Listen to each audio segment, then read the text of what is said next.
Well, hello, and thank you for joining us for this live question and answer session about childhood eczema. Now, it's part of the National Eczema Week, which is actually next week, but we have been doing this in conjunction with the Nottingham support group for carers of children with eczema. I hope you can all hear us, but just remember that we can't hear you. So we'll begin by introducing ourselves. Sandra. Thank you, Hal. Well, my name's Sandra Lawton. I'm a nurse consultant in dermatology, and my specialist interest is childhood eczema. So I look forward to sharing my knowledge with you today. Thank you, Sandra. So I'm Hywel Williams. My main role, I guess, is research, and I've had a lifelong interest into childhood eczema, and I've had eczema myself.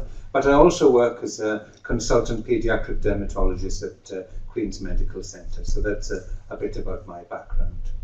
And so just to go over how this question and answer session will work, we have an hour, and in that time we'll cover some of the questions that you've already submitted, and indeed those that you submit as we talk. And we hope to cover 4 main topics. Inevitably, that will include eczema treatments, something on diet and eczema, practical tips for living with eczema, and other aspects of eczema care. Now, we can't give out personal advice, and we will do our best to base our answers on the best possible evidence, but unlike a sort of a review article, we haven't been researching these questions in detail, so we are literally talking to you as we would in a clinic situation, off the hoof, as it were, but we will refer to recent high-quality studies where that's possible, but a lot of it will be based on actual experience of caring for children with eczema. So we'll introduce each topic, and we'll then invite you to submit your questions on that topic, and I will let you know when we're moving on to the next topic. Now, send us your questions by typing in the questions and answer box on your screen. You'll only be able to see the questions that you have sent in, and then we're going to have those questions passed on to us, and we'll do our best to answer those questions as they come in as we're talking about these topics. We'll try and answer as many questions as we can, but just bear in mind we may not be able to get through all of them in the time we have today. So let's make a start, and let's talk about eczema treatments. And typically there's something about moisturizers and something about topical steroids and other treatments there. And one of the first questions to come in was emollients, are natural emollients, for example, coconut oil, any good? Sandra, do you want to kick off on this? Thank you, Hal. Yes, well, I get asked this quite a lot in clinic. How is coconut oil the best product to use? And quite a few families do use it. Studies that have looked at coconut oil have shown that actually it isn't detrimental to skin barrier, it doesn't affect the pH of the skin, and actually reduce the amount of bacteria on the skin. But these studies were very small, and obviously we do still need further research. We do know that other oils, such as olive oil, does affect the skin barrier and the function of the skin barrier. So we don't advocate using olive oil as a treatment for things like cradle cap anymore. Your emollient should be replacing things like olive oil. And I think, because it's always very tempting to equate the word natural with being safe. I mean, arsenic is natural, and it's clearly not safe. And some of these sort of natural oils, as you say, like olive oil, is actually irritant to the skin. And I think there's also concern with arachis oil, because it may sensitize people to peanuts. But coconut oil, I think the studies have come from the Philippines. It looks okay so far, but it needs just better quality of evidence. So we're open-minded, and coconut oil, especially crude coconut oil, may be as good as any other moisturizer. Okay, so the next sort of category, so if there are any more questions on emollients, do fire them in and we'll do our best to pick them up. Inevitably, we'll move on to topical corticosteroids, or just call it topical steroids for short. And there's a question here, should I stop using topical steroids after a few weeks on my child's face? I'd be a bit concerned, even though I'm quite sort of upbeat about the correct use of topical steroids. Even I wouldn't use topical steroids for a few weeks on a child's face, at least constantly. I think whoever sent this question, yes, you should stop, but you need a good plan. And the key is with topical steroids and atopic eczema is the basic principles, and I want to introduce them earlier, of step 1 is get control, and then step 2 is keep control. If you start at the keep control, you'll never win. If you chase eczema, you'll never win. You have to get eczema or the immunological storm under control first. Once you've got it under control, the skin can tolerate any moisturizers, and then it's a question of keeping control. But rather than sort of chasing eczema, it's very important to get control. And that blast, for example, of a topical steroid of an appropriate strength, it may be a strong one if you have moderately severe or thick eczema on the body, that blast may need to be 2 or 3 weeks even, but on the face it may only need to be 5 days. And then once you've got control, then it's a question of keeping control by using a technique called weekend therapy or proactive therapy. And the idea there is that every weekend, regardless of whether the eczema looks active or not, you're keeping the lid on the eczema by using the topical steroids at those former hot spots regularly. And there are several very good studies now showing that that will drastically reduce the chances of inducing a flare in the future. And here's the great news, is that side effects such as skin thing is almost impossible to get because you're only using the topical steroids 2 consecutive days a week. So that is the basic sort of fundamental principle of using topical steroids. Just had a couple of questions come in. So I'm going to read this out. My daughter started to get eczema on the face regularly. Emollients take a long time to clear. Can she use Lawton or Fusidin H instead? Thank you. I'll try and answer this one. Well, emollients are important in any part of the body, so you should use emollients all the time. It's important when you use the topical steroids that you have the right potency or strength, depending on the body side. And Lawton is a potent steroid, which as experts we occasionally will use on the face, but it should be under the supervision of somebody that knows what they're using. Fusidin H is a mild topical steroid, hydrocortisone with an antibiotic in, and that should not be used longer than 2 weeks maximum, because we do find that if you take swabs because of infection, that bacteria becomes resistant, i.e. the antibiotic won't work on that infection. So it's important that if you're going to start using and stepping up with stronger treatments for the face, that you should be seen by a specialist. Yes, I'd agree. And thanks, Colin, for submitting this question. Occasionally in our clinic with children with very severe, thick eczema around the eyes, we may break the normal rules and use a potent topical steroid, but I'd be very twitchy about others in the community just picking up that advice. And although I'm quite sort of realistic about using topical steroids, the one danger area is in the center of the face, not only because of skin thinning, but you could get absorption into the eyes, or you could get like an acne-like rash called perioral dermatitis. So my concern would be if it's really bad eczema on the face and you're having to resort to stronger and stronger topical steroids is to be referred to us, because there are non-steroid alternatives that are good for holding facial eczema, although these topical tacrolimus and pimecrolimus, they're not that great for thick eczema on the body, but actually they're very useful for facial eczema, especially if you get stuck at so-called sensitive site. Just a quick note on Fusidin H. Of course, it is a combination of an antibiotic and hydrocortisone, a topical steroid, but if you look across the sort of 13 studies that have been done comparing an antibiotic steroid combination with steroid-only cream, no evidence of any benefit for either clinically infected or non-infected eczema. So we don't advocate this antibiotic steroid combinations, and they're a good way of promoting bacterial resistance in the community. So I'm going to move on to another question here, and that is, again, on topical steroids, because we've got lots of questions about new treatments which I want to get on to, and that is the risk of hormonal side effects of topical steroids. And the question is because opinions differ between doctors? Well, I did look at this again this morning for a refresher. I mean, having looked at literally thousands of trials over the years and done systematic reviews, the concept of there being hormonal side effects just doesn't come across at all.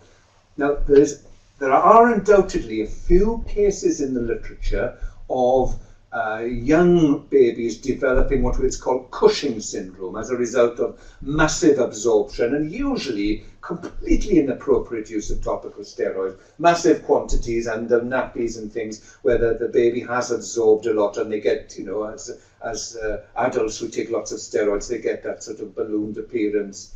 But extremely rare, and I've never seen a case myself, nor is it reported in the big systematic reviews. I guess the other hormonal concern is that on the adrenal glands, these are the glands on top of the kidneys that secrete healing hormones like cortisol. And obviously, if you have a lot of cortisol coming through the skin, it can interfere with the signals from the brain to producing cortisol. Now, again, I've looked at the reviews. So for clinically significant adrenal gland failure, where you get low blood pressure and not able to respond to infection, I've never seen it myself, and I've not seen it in any of the systematic reviews. What you will find, however, is in some studies there's evidence of biochemical. So if you test the cortisol response, it may not be as good. So something is happening there, but it's not clinically important. And I think that's where we are with that at the moment. Now, new treatments, a number of you have asked about, and I think it is important because it's exciting. You know, we've had a pretty dead period, you know, since the advent of calcineurin inhibitors like tacrolimus and pimecrolimus, so Protopic and Elidel. It's been pretty dead and pretty flat, and we've been sort of using existing things, although actually I would say using existing things well, we can still manage 90% of even the most difficult cases. But I think where there's a real need are for people with severe atopic eczema. And we all get stuck, don't we, Sandra, with some children, never mind what you throw at them, they need systemic treatment where we use ultraviolet light or other medicines like methotrexate, azathioprine, for example. And they do help, but they're not great drugs. They're very sort of broad immunosuppressive drugs. So what we're seeing now is the advent of biologics being developed. So the difference here is that they're much more specific drugs targeted at a particular part of the pathway that triggers inflammation.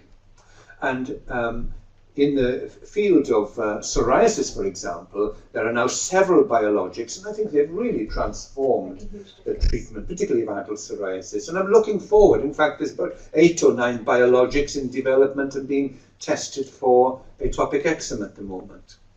Now, the front runner at the moment in terms of you know, decent studies being published is a medicine called dupilumab. And although dupilumab hasn't been tested against our existing systemic treatments like methotrexate or azathioprine, which I'd like to see really, to see if it's any better. The studies that have been done against placebo drug or looking at people already using topical steroids over a long time, it looks quite promising and it looks quite safe. Again, I'm being cautious because, you know, topical steroids have been out for 50, 60 years. And as we know from some of the biologics in psoriasis, some of them were withdrawn because of late rare side effects. But so far, dupilumab is looking promising. Whether or not it will get licensed in the UK in the next few years, I don't know. That's not up to me. That's up to NICE and the organisations. They will want to look at the data to see if it is cost effective. But I suspect you will be seeing not only dupilumab, but a whole family of biologics coming in time.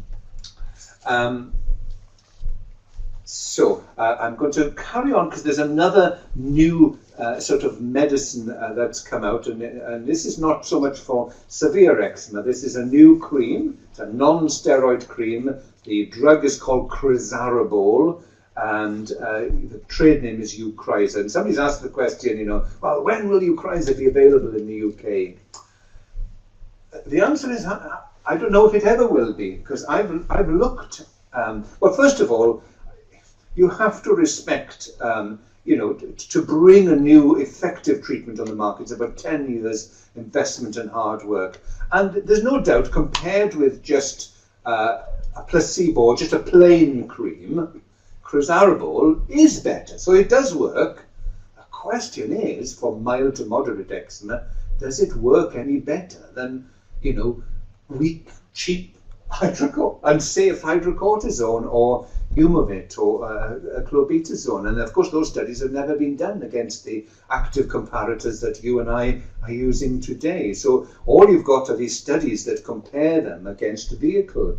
And I was looking at those studies again today, and what you find in terms of, if you look at the outcome of percentage of children who are clear or almost clear, well, on using this Crizarabol medicine, a third of them achieve that success.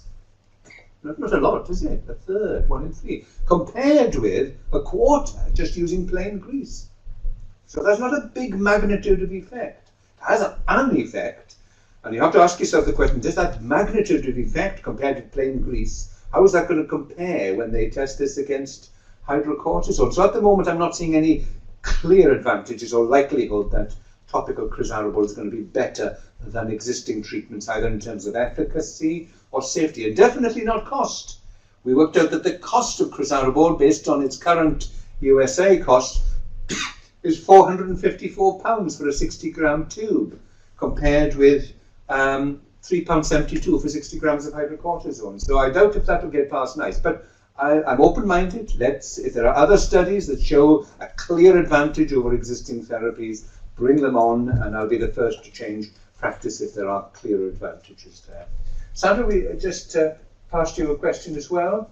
Yes, it's from Fee, and she asked, can you ever get eczema under control in a child diagnosed with a filaggrin deficiency? Now, the filaggrin mutation is an abnormality in the skin barrier. It's a genetic issue, and we do see quite a few children that have that mutation in their skin. And yes, I would say that you can get their eczema controlled. It can be a bit more challenging in the fact that their skin barrier, they have a very dry skin, and often it's finding what suits that particular child.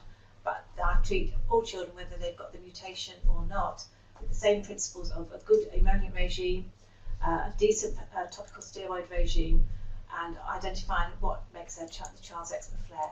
So it's important that we're aware of it, but the management principles apply to all the children. Would you agree? Yes, and don't despair if through some genetic tests. I mean, this is why we don't do genetic tests for filaggrin at the moment, because it doesn't really confirm any new information to offer a different treatment.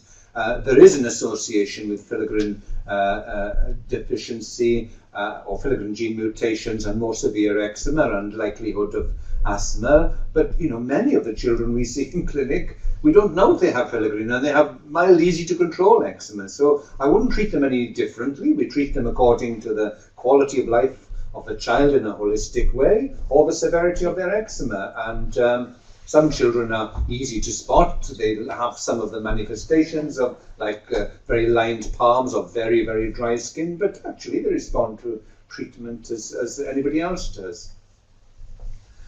Okay, so we've had something about the new treatments there. Another question come in here. I'm using hydrocortisone and moisturizer, bathing only in water, and he wears only loose clothing. What else can I do? So sort of, you know, general sort of ABC advice here, Sandra. Where would you start? Well, in relation to bathing, I think it's important that you don't just bath in plain water or shower in plain water. We do know that in certain areas of the country, and actually the study we did here in Nottingham, the sweat study, which is very much a hard water area, showed that water softeners made no difference to the impact on eczema and the treatment. So it's important that you don't just use water, that you use your emollient for washing in the bath or shower. And most emollients can be used as soap-based products. You can either rub it into their skin before they go into the water, or you can use it on your hand or a cloth as a cream liquid soap. The important thing is that when you come out of the bath or the shower, you patch dry and then reapply the moisturiser. That traps the water into the skin and is better at hydrating the skin. In relation to topical steroids, it's important that you don't put them on at the same time as the emollient. Minimum of 30-minute gap.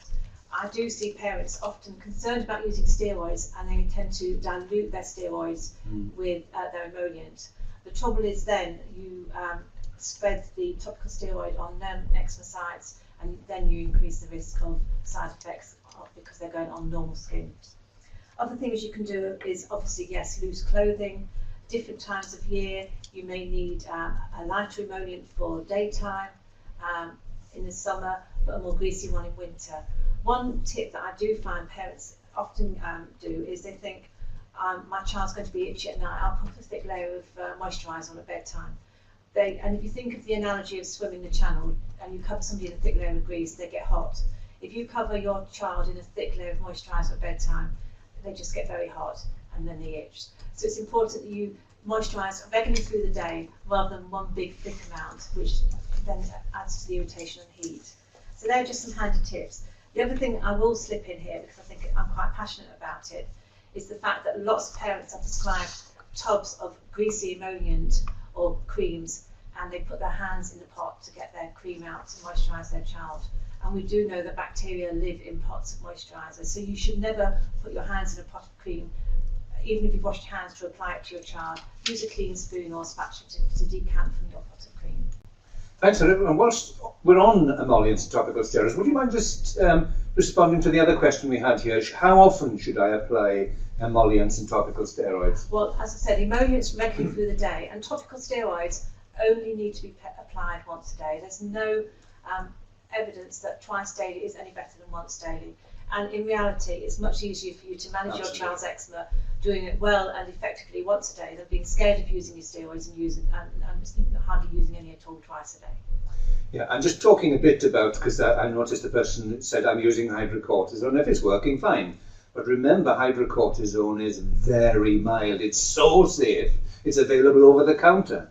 So if your child is starting to suffer their quality of life, because in our clinic we deal with moderate to severe eczema. In the community, if your child has very mild eczema, hydrocortisone is perfectly appropriate. But if you're struggling, you may need to be using something more appropriate, particularly for the body side. So if you have thick, what we call lichenified or leathery eczema on the arms, hydrocortisone won't touch it. You need to use something stronger, but again, under proper guidance. Can I just add in there as well how it's important that when you see your doctor or your nurse that you actually ask about what potency is. You often get told, oh, it's really strong, you mustn't use it, but steroids are classed as in potency, so you go from mild, moderate, potent and very potent. And don't rely on the percentage on your tube, because hydrocortisone is 1%, and things like betamethasone will have percentages of 0.01%. And so people automatically think that is weaker, when actually that is a potent steroid versus hydrocortisone that is a mild one. So you need to ask about that information and get clarity from your doctor, nurse, or even the pharmacist, but be clear about what potency you're using. Thanks, Sandra. And just a final sort of question here, because we need to move on to diet and other things here. There's a good question here, a couple of questions on eczema and infection. So the one question is, severe eczema gets regularly infected and it comes back when we stop the topical corticosteroids, what we can do. And there was another question here about glad skin. Is glad skin any good? So let me talk about those two together. Now the thing about infection is that distinguishing between a heavy sort of colonization or large numbers of the bacteria that commonly infects atopic eczema called Staph aureus, and when it tips into infection is a difficult thing to define. I mean, it's easy to define when your child is grossly infected with pus spots or very red dripping eczema, but actually defining it is quite difficult. And there isn't any really good advice, you know, that using oral antibiotics for infected eczema compared with placebo, so this is a big study that Nick Francis did in Cardiff last year, or topical antibiotics versus non-antibiotics, again, in a proper blinded study, there wasn't any evidence actually that it improved for clinically infected eczema in the community. And when you think about it, drugs like flucloxacillin, they're quite dirty drugs in that they abolish many bacteria, and that could have potentially harmful effects. So the key, I keep saying, the key to recurrent infection is to get inflammation under control. If you look at a cross-section of skin that's inflamed, it's swollen full of water, your natural defenses can't get through that water, the bacteria have a party. If you normalize that skin by getting rid of the inflammation, your body can get to work. And the number of times we see children in clinic with what others might have given antibiotics for, saying, no, we must control the inflammation first and then the antibiotics are not necessary. Occasionally we will use antibiotics for very severe or blatant if the child is ill, but 9 times out of 10 it's about controlling inflammation. And if you find you're using topical steroids constantly, that's a time to perhaps ask for a referral to come and see it, to see what else might be going on. Somebody's asked about Glad Skin. Now, Glad Skin is a commercial product, and actually the idea behind it is a good one, because Glad Skin is, if you like, developing the idea that there are sort of non-antibiotic natural substances on our skin that can help to deactivate Staph aureus, which is the main bacteria that causes secondary infection. And this product, this actual chemical, if you like, called endolysin, has been manufactured and promoted in these creams. So the idea is a very good one, in that instead of getting bacterial resistance, you sort of wipe out the bad bacteria and you let the good bacteria sort of, recolonize in what is known as the skin microbiome. The only difficulty is the quality of evidence. It's a very good idea, but as yet I'm not aware of any good quality evidence that you would expect from any NHS product. The trouble is it's on sale now. It's being advertised. I was looking at the adverts, but there is a few case reports that are very weak.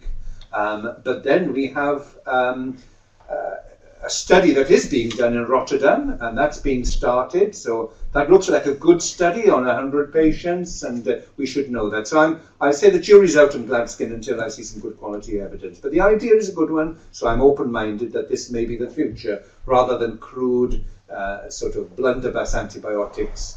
But I still come back to that same old message. The way to control recurrent infection is to control inflammation. Okay, so we're going to, we have a couple more very quick ones on treatment. One is, how long can I use topical steroids on my child? And the other one from Martina is, how many times would you recommend using an emollient? 3, 4 or more times? Sandra, do you want to take the emollient one from Martina? Martina, the application of emollient really depends on how severe your child's skin is, how dry it is.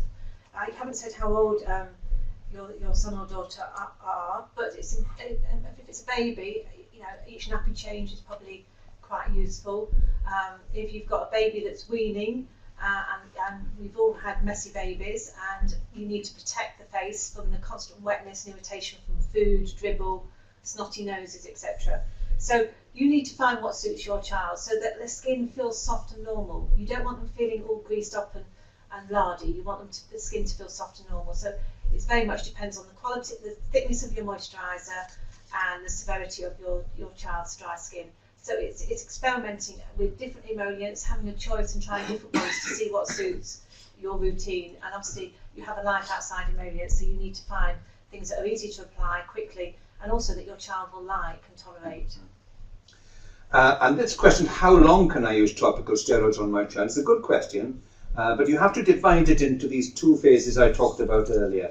One is getting control, or induction of remission, to put it in a fancy term.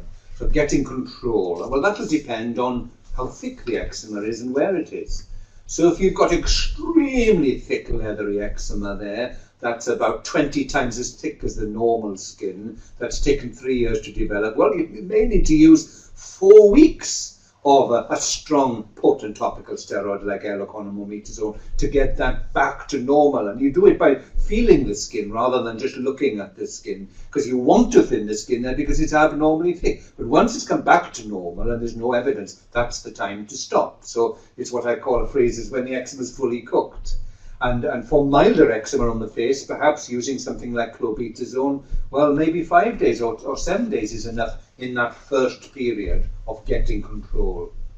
Now comes to the issue then of keeping control. Well, if you're using, for example, proactive or weekend therapy, I mean, the studies suggest you can carry on a very long time, 1 or 2 years if necessary. But what we tend to find in clinic is that when we've stabilized people by getting control and then keeping control, if they've maintained and their skin is really good and their quality of life is good, after about 6 months or even 12 months, we say, stop the weekend treatment now and go back to what we call reactive treatment. And that means be aggressive with your emollients, because we know that regular emollients help to prevent eczema flares. So now's the time to really go mad on your emollients to prevent flares. And if the eczema should flare, then you can reach for your topical steroids in a reactive fashion. And this time you may only need 5 to 7 days because you're nipping it in the bud. So I hope that gives you some useful guidance about how long. You have to split it up into getting control and keeping control. It's also recognising what your child's eczema looks like. So understand when Hal talks about thickened eczema. And as he said, don't just rely on what you see, because a lot of parents stop after 2 or 3 days because it looks less red or pink. But actually, if you close your eyes when when you're applying the treatment, you can feel normal skin and eczema skin, and you treat the eczema skin until it feels the same as the normal patches. I call that, treating the eczema under the skin. And when you take a section of the skin, you can see all these inflammatory cells under the skin that just rise. Once the redness goes, it's like just treating the top of a volcano. Oh, that's all better now. But underneath, the inflammatory cells come up and it's reactivated within a few days. That's because you haven't cleared it properly in the first place. And that's why I keep going on about this getting control, induction of remission, and then keeping control by using steroids, but using steroid-free periods. And this is why you can use it for a long, long time. Steroid-free period, weekend, steroid-free period, weekend. It's extremely unlikely that you'll get side effects from using it in that safe, clear, and effective way. Okay, so we need to move on and talk a little bit now about diet and eczema, which is a very common problem, isn't it, Sandra? Yes. And we get lots of questions about it in the clinic. And so the general sort of question, we've got a nice question here: can cutting out foods like dairy products, nuts, well, this one's about breastfeeding actually specifically, isn't it? When breastfeeding, help my baby's eczema. So I'm presuming this is a baby with eczema. Mum is breastfeeding. She's asking, if I cut out these foods, will it help my baby's eczema? Sandra? I think it's important with any question about diet. We get commonly asked in our clinic, and parents are often told, have you tried avoiding milk? Have you tried avoiding cutting out certain foods in mum's diet? The important thing when you look at eczema and diet is that you don't just do it as a whim. You should have a full comprehensive history taken from in the clinic, a comprehensive allergy assessment, i.e. ask the right questions. We don't routinely go in and do allergy tests. We need clear sort of indicators, or so if you say my baby had egg for the first time, they got a blotchy rash, they were sick, then that gives us some clues that we maybe need to explore that in more detail. But we can't test for every food. I mean, I say to parents, well, we can test for things, but it only shows sensitivity. It doesn't give you the definitive outcome. You need to look at the whole story, the whole picture. So it's looking at how the child responds to their eczema treatment. If they've not had a decent eczema treatment plan, I would focus on that initially, and then depending on the severity and the response, maybe think about allergy testing and consider diet. But I wouldn't just automatically, for every child I see with eczema, say, right, let's avoid A, B and C, because we do see children that are low in iron. We do see children, not very often, that are not growing as they should be doing. And so to go down the dietary route requires a comprehensive assessment, proper interventions with dietitian support. So you should not be going down that route without that in place. I'd agree with that. I mean, the problem is that this concept that tests give you the answer, they're not very good tests, whether it's skin prick test or the rash blood test that they're not very good, and they have to be used in conjunction with listening to the parents and listening to the history and looking at the pattern of eczema as well. They have to be done in a holistic way. We do see food allergy, particularly in the first year of life, but more often than not, it's eczema causes food allergy rather than the other way around. So it is important that you get to any suspected food allergy and you don't experiment, particularly with dairy exclusion, because it's a very important food, protein, calcium, etc. And if you do go down that route, that you do it in conjunction with a dietitian or whatever. High street allergy testing, having hair samples, probes put on fingers. There's all sorts of dodgy allergy testing shops around the country. Don't go spending money. If an allergy assessment is required, this should be done through a proper professional eczema or allergy team, not you spending money yourselves. I mean, they are beneficial, these high street testing, but beneficial for those making money out of it. And really, I mean, you need proper assessment with your doctor or an allergy specialist or a dermatologist or whatever. I've got another question on diet here, because it's always a popular area. Alice has sent in a question on any supplements or vitamins, oils can you take orally that will help the skin. I'm going to let Sandra pick up the thing on vitamins, particularly vitamin D and iron in a minute. But in terms of oils and supplements, we've looked at this as a research group and done a systematic review of all available studies, and I'm really sorry to say that the answer is no, or there's no clear evidence that any of them help. And I remember, well, 20 years ago when I came to Nottingham, evening primrose oil was all the rage at the time, and I can understand why. When you think about it, you know, it's natural, it's unlikely to harm you, it's a beautiful yellow flower. Oh, isn't this better than the nasty topical steroids they're using? And when you have the dry skin of eczema, therefore if I put oil in, perhaps the skin, you can understand. And there was some sort of science behind it as well. The trouble is, it didn't work. So although they were sort of, even the NHS was spending money on it, I was involved with, for the Department of Health, looking at the 20 studies that had been done on evening primrose oil, and there wasn't a sausage of difference or clear benefit of, it's a pity because I would have liked it to have been, wouldn't it have been nice to tell people to buy evening primrose oil, but it didn't work. And a subsequent review of another 20 or so studies that's been done by my colleague Joel Bamford in the States, again, has come to the same conclusion. I'm really sorry to say that. And the same goes for other supplements as well. I wish there was. There may be in the future, but not right now. Sandra, do you want to say a bit about vitamin D or iron? Well, children who have severe eczema, we do find that if we do some blood tests sometimes, we do pick up on children being anemic or low in iron. Now, iron is not unique to children with eczema. The population, because of poor diet, and often we do find that they are anemic and low in iron. And if you've got a low iron, whether you're a child or you're a grandparent who's low iron will make your skin itchy. So we do treat iron deficiency anemia, obviously because of the dietary problems, and also it impacts on the skin.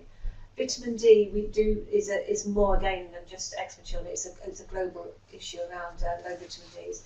And there has been some studies in how that shows that children with severe eczema tend to have a lower vitamin D. So that's the one thing that is worth looking into, vitamin D, because vitamin D deficiency is so common in many chronic paediatric children. So that's, if there's anything you want to do to supplement, vitamin D is definitely worth thinking about. That requires a blood test, and again, there's national guidance around vitamin D deficiency in children. So. Well, again, diet, great questions come in here. What is your opinion on probiotics and eczema? So, again, rather than what's my opinion, well, what does the evidence show? As far as treatment of established eczema is concerned, my colleague, Bob Boyle, who's a paediatric allergist in Imperial in London, has done a very detailed systematic review looking at all the top quality studies, and I'm afraid for established eczema there may be a tiny difference there, but it's clinically hardly noticeable or not important. Again, I don't want to keep on dismissing things, I just want to tell you the evidence as it is. And there's lots of studies now, and it's unlikely that doing another big study will show any benefit. There's enough evidence there suggesting that it doesn't have a clinically useful benefit. However, for prevention of eczema, there is some evidence, and it's looking quite promising there. So this means, you know, a pregnant mother taking probiotics in the last trimester of pregnancy, and giving it to the child, you know, in the first few months of life. The trouble is we don't quite have enough information yet, you know. Does it have to be given during pregnancy and the child, or only the pregnancy? And most of these studies are looking at probiotic mixtures, which are quite complicated. So there's something in there, and probiotics are pretty harmless things, and they have other benefits, particularly in young children, in terms of reducing the incidence of gastroenteritis. So, you know, if there's one thing you want to have a go at, because you've had a child with eczema and you're desperate to try and prevent it, you know, you could certainly try probiotics. They're unlikely to harm the child. Whether you've used the right probiotics at the right time, we need more evidence to help guide us there. But that's one area that you might think of using probiotics. Okay. Oh, another question here? You've done that one? Okay. So let's go on some practical tips now of living with eczema. And so there's a question here. Well, let me ask you, Sandra. Can I do anything to prepare my child before the winter effect kicks in? Sandra? Well, obviously changes in temperature and the cold weather will impact on eczema. So you can think about strategies at home and at school to look after your child's skin. So look at which emollients you're going to use now that it's more cold. So you may need a more greasy emollient than you would use in the summer months. Be prepared to protect their skin before they go out on a cold, frosty, wintry day. Mind you, it's difficult to say we have two seasons anymore because winter merges into summer, etc. But it's finding, and again, when you're going out, it's so easy, isn't it, to put a thick duvet coat on or a thick woolly jumper on. Again, temperature control is difficult for these children, so it's better to have several thin layers so you can titrate and adjust their temperature depending on the environment you're in, whether it's in a hot classroom, out on the playing field, or at home. Obviously, it's easy as well to put the heating up in the winter, but again, children won't like a hot bedroom, so keeping the bedroom fairly cool, and probably sheets rather than thick duvets may be preferable, so again, so you can adjust the temperature. And I mean, again, just on this theme of because we must go, there'll be questions coming in from Adriana in a hot country here, but just, you know, the average child in this country, what we find, it's once you develop what I call your winter skin, because your skin does change.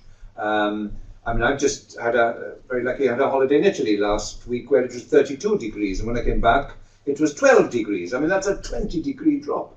And my skin changed immensely. It became very dry. And that's what happens, is the change of season. So you develop a thinner, sort of a more moist summer skin, and in the winter you then stabilize in the middle of winter. So what we find in the eczema clinic, it's the change, isn't it? It's the change on the skin. And that's why it changes in the winter, typically gets worse on the change. Much less humidity held in the air, remember, because warmer air holds more water moisturizer, even though it may be raining outside, the amount of water held in the air is less. Winds, drying effect, again, all taking moisture away from the a change in the skin, and of course then indoors, central heating. And it may not be in your house, it may be in the school. So all those are sort of drying effects, and I think, and there is a clear link between environment, humidity and temperature and eczema. But particularly if you live in a stable climate, it tends to be stable. It's the change of temperature on the seasons that seems to be a problem. Now, Adriana has given us a couple of questions here. And Adriana is saying heat and rashes. Currently living in a very hot part of the world, and I'm struggling to keep my eczema under control. It flares in the creases of my body, elbows and knees. And you know, Adriana, it's a two-edged sword, heat is, isn't it? If it's comfortably hot, sort of 25, 27, your oil production in your body increases, and your eczema should be helped. And if indeed you're living in a country where the humidity is higher, that means you've almost got a natural moisturizer on your skin, and perhaps you can shower more there than you would in this country, because if you shower too often in this country, your skin might get as dry as a crisp. So there are advantages in living in a warm, but when you get too warm, sort of 33 degrees onwards, it can be a problem. And I know from my colleagues in Japan, for example, that their summer, their main sort of exacerbating factor for eczema there is excessive heat, sweating in the schools. And in fact, in those schools in Japan, because Japan can get very hot and humid in the summer, they have sort of regular showers for the children to cool down when they play. So, you know, although I'm not a great advocate of more than one shower a day, especially in this country, I think if you're living in a hot country, you can have your showers as often as you like almost, and you don't even need to worry too much about moisturizers if the climate is also quite humid. So I think my only sort of sensible advice is keeping cool, because the pattern of the eczema that you describe in the creases is again typically made worse by sweating, and we know that people can become almost allergic to their own sweat. So all measures to reduce temperature, but again I'd caution on the use of aggressive air conditioning. If you take your air conditioning below about 18 degrees, you know, air conditioning just strip all the moisture out, so you may be better off with ceiling fans and letting your body adjust to a sort of summer skin. Adrian has also asked, what is the risk of sun exposure for areas treated with topical corticosteroids, and what can we do to deal with it? Well, there's no good evidence that areas treated with topical steroids have an increased risk of skin cancer. There's some weak epidemiological evidence, but it's still weak. There's no clear link with it. And there is evidence that actual gentle sun exposure will help eczema. I mean, that's why we use narrowband ultraviolet B as a therapy. So again, it's all a question of how much exposure. And I think if you have gentle exposure in the morning up until about 10 o'clock before the sun is stronger, or after 4:30 in the evening, gentle exposure may be a good thing. And you may not need topical corticosteroids, especially if you live near the sea as well. So salt water and a gentle ultraviolet light may be very good things. And many of the children we see who go on a holiday like that, they come back with the skin clear. But you do have my sympathies if you're in a very hot country and you have little opportunity to regularly shower and cool down. You do have my sympathy, but be careful that you don't lower the air conditioning too much. Again, about practical tips there. There's a question here, are there any emollients that can be applied before my child goes to school that will last all day? Well, unfortunately, for most children, there isn't a magic emollient that can last all day. And school hours are quite long, and I always say to the parents, you know, you wouldn't go all day without a drink. Your skin can't go all day without a moisturiser. The important thing is linking in with the school, making them aware that your child has eczema and they do need to apply their emollients. Now, young children won't initiate that themselves, so they do need support and guidance. The National Eczema Society have produced an excellent school pack, and I'd encourage you to access that. It's online as well, and it's a really useful document to take in and discuss with your teachers at school. It can be challenging for children to put their moisturisers in at school. I mean, if you're lucky to have a dermatology nurse or a specialist nurse in your area, they can often liaise with the school, but I know that's not every area. But it's important that you make people aware about your child's eczema at school and that they do need a moisturiser. And again, it's finding what they prefer. They don't like to be greased up. A lot of children say, I don't like a really greasy moisturiser because it goes on my books, I can't hold my pen, I look shiny, I don't like the appearance, because they don't like to be different. So it's very much negotiation. Just had a question in here. Can you recommend a sunscreen that doesn't irritate the skin? The answer is I can't recommend specific products for obvious reasons. But what I would say is that if the commonest reason why sunscreens irritate the skin is because the eczema is not under control. If you get the eczema under control, you can tolerate almost. I see people say, oh, can you test me against sunscreens? We test them against all the sunscreens, and they're all negative, and the reason is because they've got brittle eczema that's inadequately controlled. So my suggestion is before you go away, really get that eczema treated, and then maybe with a few sun creams that you have at home, test them on your child, and they shouldn't sting at that stage. I would say don't, because you could spend a fortune on sun cream. So as long as it's a high factor, 30 plus, then it's a case of finding one that suits your child and your family, because you can go and spend lots of money. And I always say to the parents, just start off with, as long as they're high factor, go to the used supermarket and use supermarket owned brands initially, and then try those out, and that usually works. That's spending a fortune. Great. So I've got some other questions on practical tips, but there's some lovely questions coming in here. One is, and this I think tied in with another question here, swimming in eczema. We've got a question, recommendation for children wanting to swim in a pool. Do you want me to take that, or do you want Sandra? I can do that. Yeah, lovely. Well, the important thing is with swimming is that you should encourage your children to go swimming. It's important they learn to swim, and the most fundamental part is moisturising their skin before they go in the pool.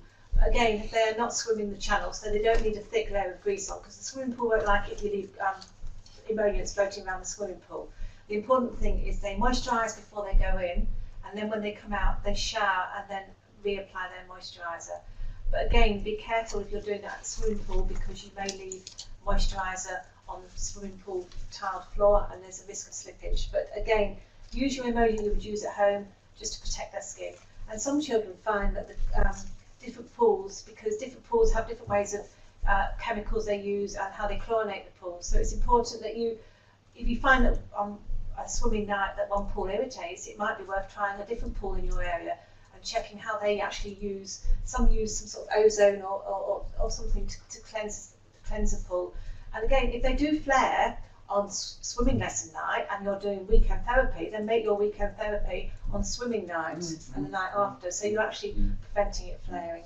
Yeah, I'm always keen on seeing the children we look after enjoy the same activities, whether it's football or swimming or anything. And there's no doubt, and I can speak from experience, that when you go in a chlorinated pool, it does irritate and dry your skin out. And the key is, as Sandra says, you must take your moisturiser with you. It's no good waiting until you get back, because by then your skin is dried out and it's all stingy and prickly. So it's very important you make that extra time. You put a bit of moisturiser on before you go in the pool, you rinse off the chlorine, you put it on afterwards. But we do like to encourage you to take your child swimming and take those just extra precautions beforehand. I had a question here from Sarah. How helpful are humidifiers and allergy bedding for my daughter with eczema and allergies? She's very allergic to dust. Again, humidifiers, I mean, they sound like a sensible idea, but again, if you look for high quality evidence, there isn't any good evidence that they help. And unless you're, you know, in a house which is being, the moisture is being taken out by air conditioning or whatever, I don't think we need, because there's enough humidity in our climate here.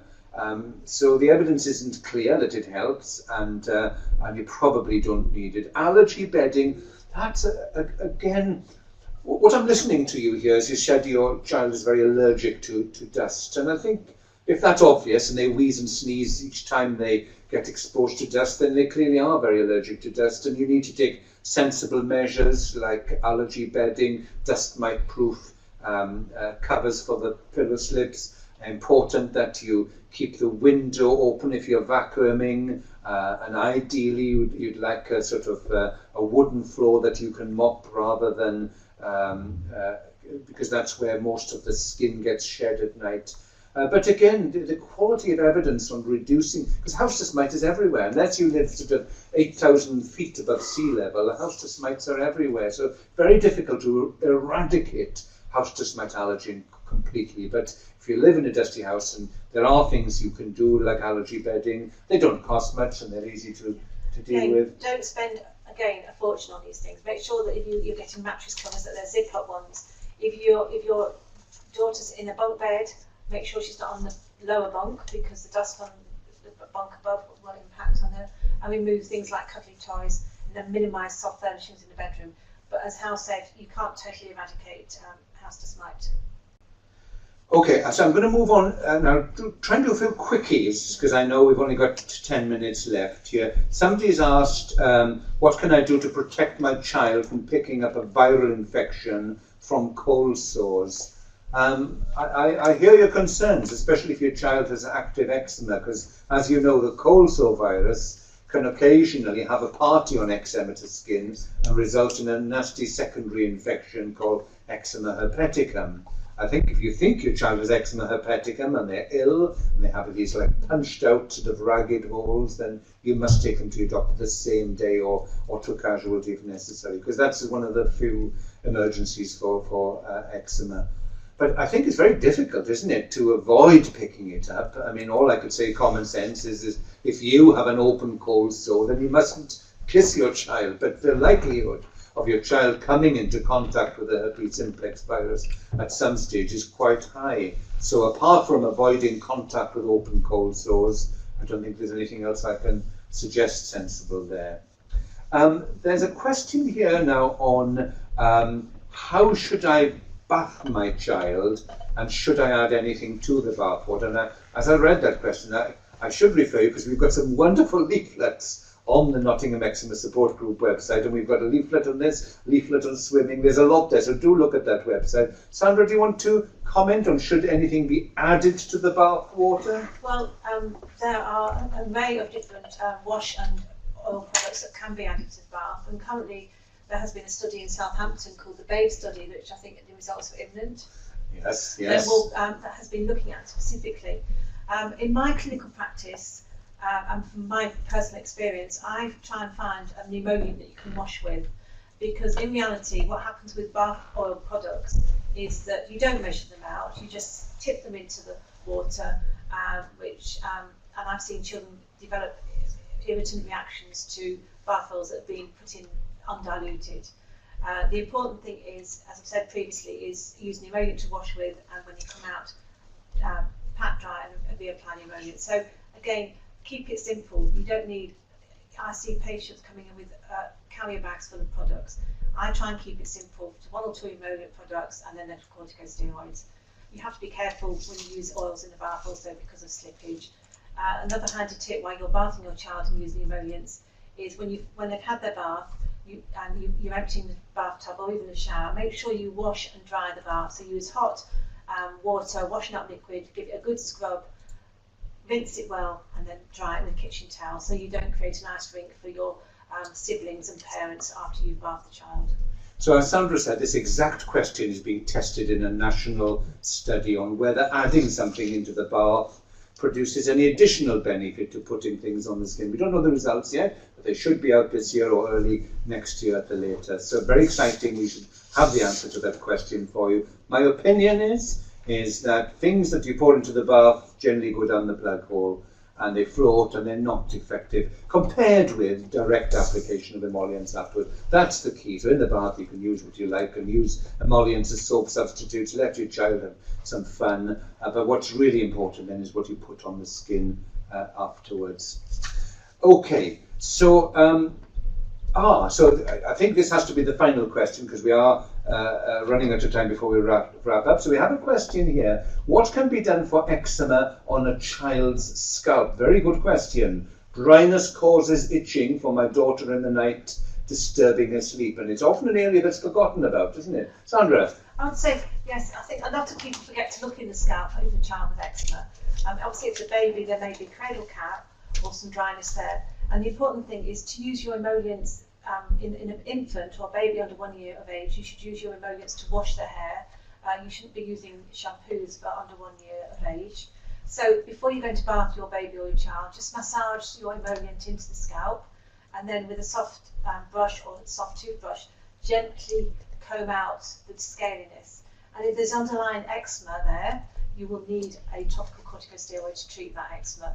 And that will depend on how bad it is, the potency, whether they've got a lot of hair or they haven't got a lot of hair, because sometimes you could probably use the same product you're using on their face in their scalp, but they may need a lotion or a gel depending on how much hair they've got.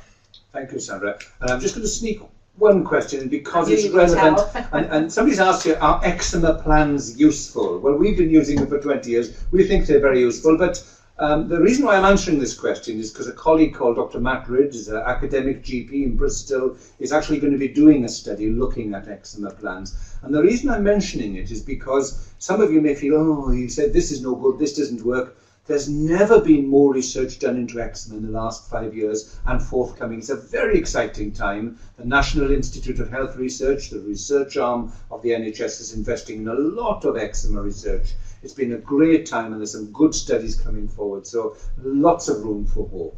Well, I think we have to stop there. Thanks for everyone for taking part, and I hope you got at least some useful information from today. And sorry we couldn't answer all your questions. If you want more support, you can try the National Eczema Society helpline. That's helpline@eczema.org, or go to their website, www.eczema.org.